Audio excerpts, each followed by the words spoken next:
Bergman's German film, The Serpent's Egg, is very much a postmodern film too in one sense. It is obviously Bergman trying to remake a German film of the 1920s. Bergman is not saying, I'm recreating the real Germany, the real Berlin. What Bergman is saying, I'm recreating what the German cinema was creating about Germany.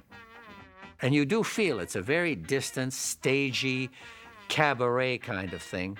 It is a shocking, cruel film.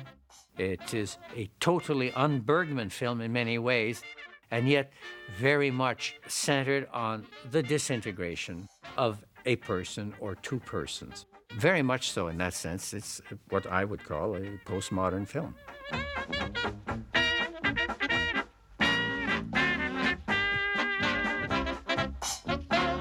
Bergman, indeed, was emerging from this very, very depressing period.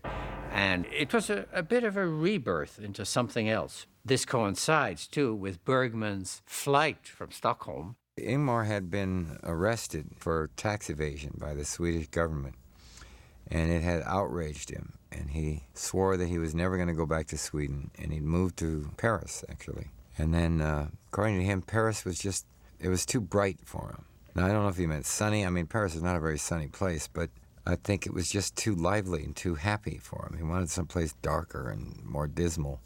So he moved to Munich, which is very dark and dismal. And then I guess he made a deal with Dino De Laurentiis to do a picture there in English. Serpent's Egg happened because he made very good friends with Dino De Laurentiis when he were in Rome. And they really had a good camaraderie. They really liked each other very much.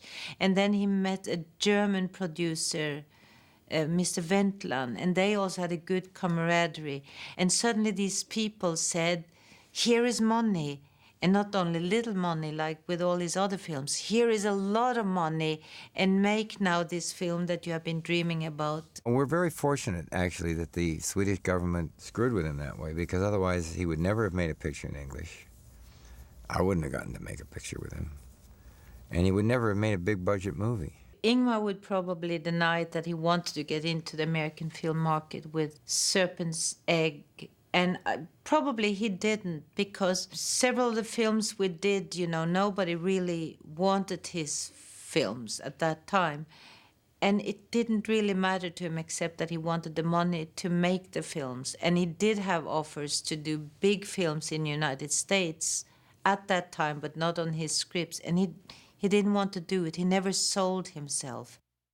The scene is Berlin, the evening of Saturday, November 3rd, 1923. A pack of cigarettes costs 4 billion marks, and most everyone has lost faith in both the future and the present. It was really remarkable what he did. I mean, they built, absolutely, Berlin of 1922. And they even had, in the middle of the street, there was a place where the cobblestones had been dug up, and they were real cobblestones. The cobblestone is actually about this long, right? It looks like this, but it's actually that long. It's buried deep. And he had them all laying up in a little pile, and earth all pulled up, and some kind of machine down into it, like they were repairing, you know, the electricity or the plumbing of the city. That was part of his act. And he had a trolley that ran through it. He built all of this. And this was the kind of thing that he never would have the leisure to do in one of his movies. But then once you start shooting it, it's just there. You've built all of that in advance. And he's still just simply being Ingmar Bergman directing a movie.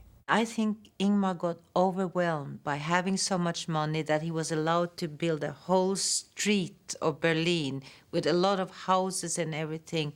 It overwhelmed him. So instead of working the way he's used to, you know, with faces, and I'd like that face to be like this and the soul to be like this. Suddenly at a whole street, I want that house to be like this and that church to be lit like this. He went away from what is his talent to stay with a human being. And he was instead with a big production where he wanted to use everything. And I think from the first day he felt, I am not happy. and that made it very difficult for him. Mr. Abel?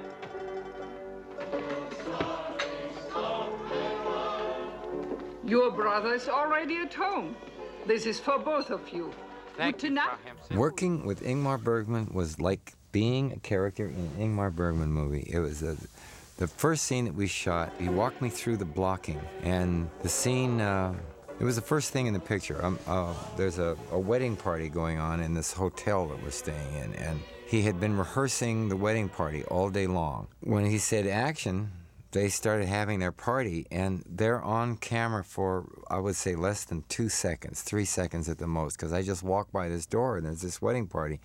The idea was just to give an idea that everybody's very happy.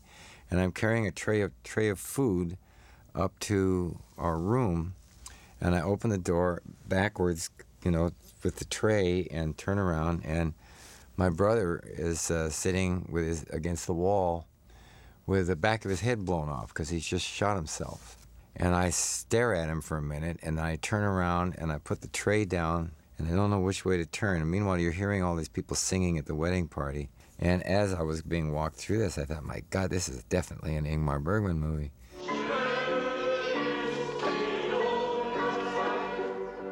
I mean, Ingmar, he wanted my mystique, not really my performance, but he just wanted to feel me.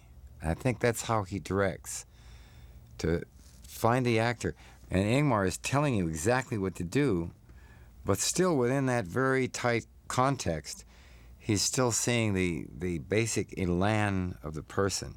Ingmar doesn't look for that kind of preparation, that kind of internalization, except as you naturally, he just wants to see you in the situation. That's all he wants to see. He does not want a lot of, emotional excesses and, that kind of thing. He just wants to see me as a circus acrobat. And I'm pretty close to a circus acrobat anyway, so it works.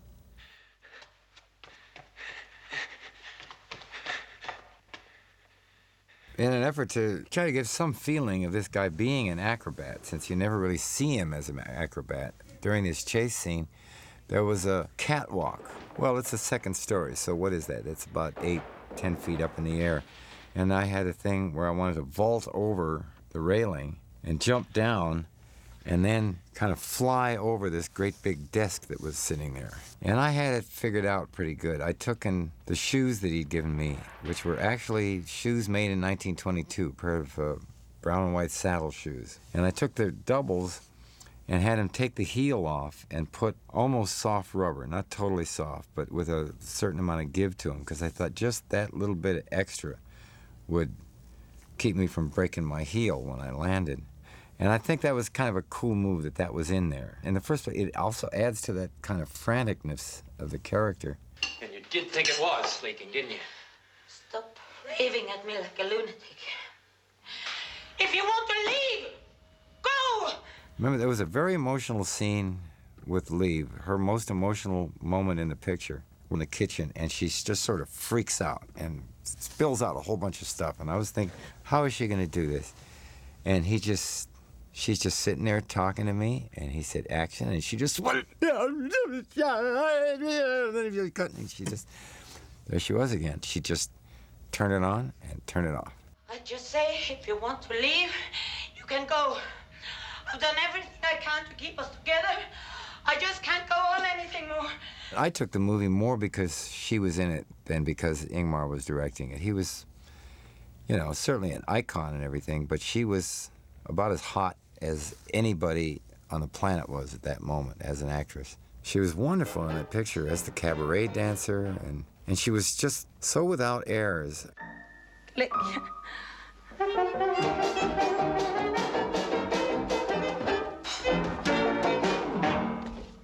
There was a set of a bar in Munich, which had in its long red room, and at the end of it there's a bar. It's a one-shot scene that we did there, but the whole set was built just for this one scene. When we shoot the scene, it's just full of people, and they're dancing and drinking and everything, and there's a band, an all-girl band dressed up in tuxedos, and the camera is on a track up above. so we can track through all these people. As I come in and I go up to the bar and put down an American $5 bill and make the guy give me a bottle of scotch and go back out again. That's the whole thing. That's all that set was for. But what it was really for was for me and Ingmar to walk through what was like a blood vessel and talk under those circumstances. That's I'm pretty sure the whole purpose of that set. Very strange man. Lovable and hateable at the same time.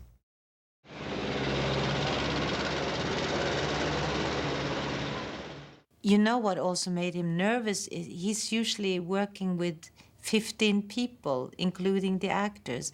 Now he was working like with 100 people. And he was also working with another language, with English. And he was working with actors that came from a very different school than the normal actors he usually works with. We were all from the stage. You know, he only works with theater actors. And he was working with David Carradine, who's a wonderful man, but he comes from a different kind of world. And although I think the two of them were so fascinated by each other, I think they never belonged in the same world. And I'm sure neither of them would want to do another film together, although at that time what they did worked well, but it worked well from fascination more than it worked from we are in the same world, we are in the same club. Look at the screen and you'll see some interesting pictures. They were taken during our experiments here at the St. Anna Clinic. You know, the movie is about people who are controlling other people's minds. So that's what he was doing while he's making the movie. But I'm not sure that he wasn't doing that all the time he was ever making a movie. He had utter control over everybody. Anybody on that set would just do anything he asked without question. And I think Ingmar was really having his way, and I think it was also, you know, just a brilliant moment in his career to be able to shoot a picture in English, which is the language of movies. Maybe if there's a problem with the picture, the problem is that pictures have to return their investment. And an Ingmar Bergman picture never had that huge an audience that would justify spending that kind of money.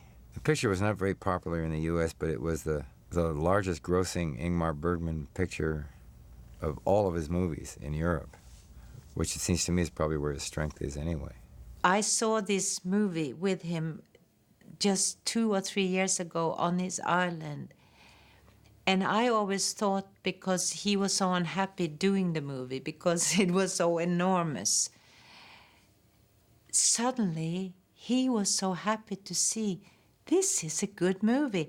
And I was happy to see it because I always thought, because he had told me it wasn't any good, and I don't think I ever even saw it, I thought it was very good and very special and very different. So in spite of being overwhelmed by a big budget, I think the human touch, what happens to each individual in a time of crisis, like it must have been in Berlin pre-Second World War, I think he really got. I came back from doing the picture, and I'd been well paid for it, and I had done something very artistic. I don't think it was valuable to me in the Hollywood industry to do that picture. I don't know, you know, I once had a conversation with Alejandro Jodorowsky when he said, "You must choose, David, between power and eternity." And I said, eternity, go for that, you know, who needs power?